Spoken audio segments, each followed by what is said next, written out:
Hey, here we go again. Another video. Okay, we're still talking about the American Christmas Classic, Ride the Bomb to Hell, and we're still at the 50,000 foot perspective, and we're at the position of the process where I started editing it, and that sucks. Okay, that was just, I find that very boring, and I had a budget of a few $100s. I went and researched some professional editors, and they were going to charge an extravagant amount of money for what I was able to afford. And there's the cat's playing with a tube of chapstick back there. I know. But so it was a very, very expensive process. And like I said, I'm a teacher. I don't have a lot of money. So I'm not going to sit there and drop what they want. Someone quoted me $7,000 to edit the book, and I was like, you know what? I can do this myself. I'm going to try my best. If this is going to go anywhere, it's going to go somewhere not because of really good editing. It's going to go somewhere because of the content. And I feel as if the people that would read something written by a person named Smoketron is probably going to have a little bit of give in their critique of the actual final product. For example, they're probably going to accept that it's not going to be perfect. Kind of like these YouTube videos. If you're still here watching these things, you realize they're not a professional grade type of video. I don't have those resources. I don't have a studio. I don't have one of those $700, $800 DLP cameras, whatever they call them. My friend has all that kind of stuff. Sean, see his link in the description down below. You know, I don't have all that kind of stuff. I got some crap I bought off Amazon. I got an iPhone. I got the Apple Watch. I got a cat who steals my chapstick. I got a cup of coffee, and Siri doesn't love me. So, you know, that's what I'm working with here. And anyhow, so I was like, I'm going to edit myself. But I did have some money. I had some cash. And so I paid some people to read the book because I figured, you know what, give them some money. It's going to help encourage them to read it. Because I had scenarios in the past where I had somebody read the book, but they took forever. Like, it was just like there was no sense of urgency. Like, I didn't want it to consume their life, but I think, you know, you get a couple $100s to read a book. I mean, I would do that. I would do that all the time if somebody would offer me a few $100s to read a book. If you got a few $100, you want me to read a book, send it my way. Okay, I'll be more than happy to read that thing. Okay, I mean, $200. I don't know if that's a real amount of money or what. I haven't really researched. I'm telling you, the cat. He's actually trying to get a Boken that's in the corner right now. Okay. Yeah, you're probably wondering why I got Boken in the corner. Well, I used to do a lot of martial arts, so I got a Boken beside the bed. And anyhow, so I was almost at the cat. So I was going to spend some money on getting somebody to edit it, and I paid some cash to some friends. They went through and kind of cleaned it up. However, when I got the feedback from the readers, it was very positive. Then I got the editing back, and it still needed a lot of work. So I had to go through and start working on that and editing it. But for the most part, I feel like the story was pretty solid and intact. I didn't have to change too much.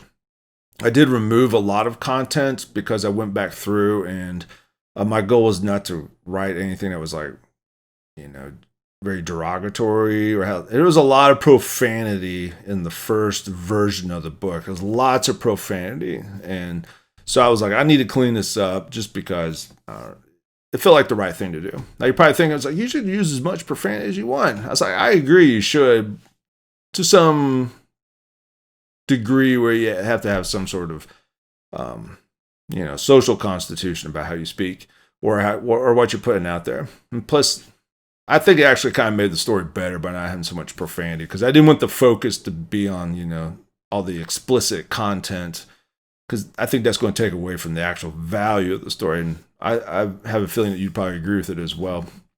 So I had to clean a lot of that up, make sure it's kind of nice and just a little bit more professional looking. And then let's see what else happened. Well, the book cover was getting made. I started kind of brainstorming ideas of how I was going to get this out there, and you know, just it was really very hard to think about because I was like, I don't know what to do about publishing a book or writing it. And I think that was part of the time where I kind of like maybe pumped the brakes a little bit and didn't try as hard because I didn't know what to do. I didn't have that sense of urgency like I was talking about with people reading it for a few $100s. I didn't have the sense of urgency for me to go out there and do it. And I had a lot of other things going on at the time. And, life happens. And you've already understand why I'm starting to write the book. But I'm just going back and paint a perspective, because in March of 2020, when lockdown happened, I wrote it all the way through up until it was like right before Christmas when I finished. It took me about 6 months to wrap the whole thing up. Got it finalized, started editing it out. My original goal was to publish it in that Christmas of 2020. Didn't happen. Edited all the way through. I edited that thing so much, it was crazy. I got so bored with editing it, I decided to start writing another book and editing another book that I wrote. So I started writing another book, which we'll talk about that in another video. And then I started editing a book that I wrote before this, and I think I was just trying to put things off. During the process too, and it came around to the spring of 2021, still editing it, cleaning it up. Sean was knocking out the book cover, which was putting some pressure on me because I actually had to feel like I needed to make his investment of his time worthwhile. I didn't want to, do anything against Sean. And it was a really dark time during that part of my life as well, because I was a teacher. And during that transition of the lockdowns of the spring of 2020 into the fall of 2020, during the part where I was finalizing that book, it was a very depressing period of my life. And then actually in that whole school year from, 2020, which would have been here in Texas, our school year started in August. So August of 2020 all the way up until May of 2021, that school year was probably one of the most depressing times of my life. And it was depressing because what happened was I'm a very good online instructor. I know a lot about creating online content and instructional design for teaching online. And I was so good at it, they asked me just to be a 100% online teacher. So I was basically locked up by myself with no human interaction. And I know we have Zoom calls, but if you ever get on Zoom calls with teenagers, it's like talking to that cat. Remember I was talking to the cat? Say, hey, the cat says hello, and he just gives you that stare look like,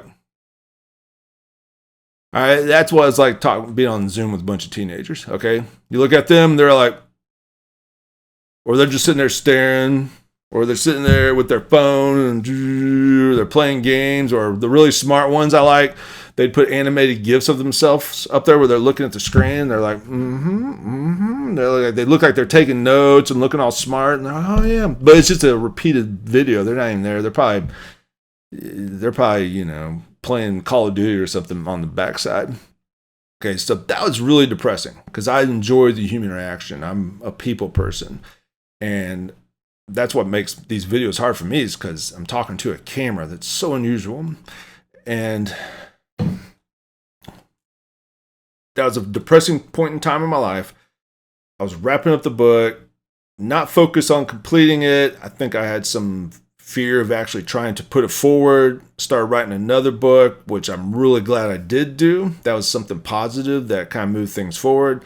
And then I also started to edit another book, started getting that ready. I was still moving forward, not with a sense of urgency, but I was still moving forward, I think subconsciously, because I knew that this was going to happen. This was a goal. What's that? They call it the teleological process. Like I knew the end goal. I wasn't quite sure I was going to get there. And I was kind of figuring out on my own and kind of working through the whole lockdown and not being around students, getting to work with them. And then we came back around into the fall of 2021. I kind of got to a point where I was done editing the book. I couldn't read anymore.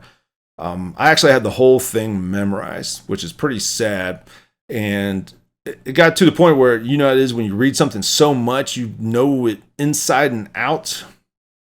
That was where I was at with the editing process as we went into the fall of 2021. And that was a difficult time because I'm trying to edit a book. I wanted to get it out there, but I can't even read it anymore because I intrinsically know what the vision is. And so I don't even see the words anymore. I just see the pictures inside my head. It was a very unusual phenomenon. I've never read anything like that so much in my life that it just became this like flow of visions as opposed to actual looking at words. And I know they say sometimes read things backwards and other stuff, but I couldn't even do that because now it's like, I don't know what's the word I'm looking for. I don't even know what it's called. The iconography or whatever it is, where the words are like just a visual graphic image, and that graphic image represents an image inside your head. I guess it would be how the hieroglyphs would work for the Egyptians and other kind of picto type based communication systems from other generations or epochs or whatever they call them, or even with our current emojis. You know, a lot of people send out strings of emojis, and all those emojis put together can form a single image or impression inside your mind. Maybe I'll put a couple up on the screen here for you. So anyhow, that's kind of what's going on with the wrap up the book, kind of the editing process. I was going numb. I was coming out of kind of a depressing phase of my life, just due to all the lockdowns. And then I guess in the next video, we'll talk about the audiobook. All right, we'll see you later. Oh, there's you can't see the cat. The cat's always around, isn't it? All right, talk to you later. Bye.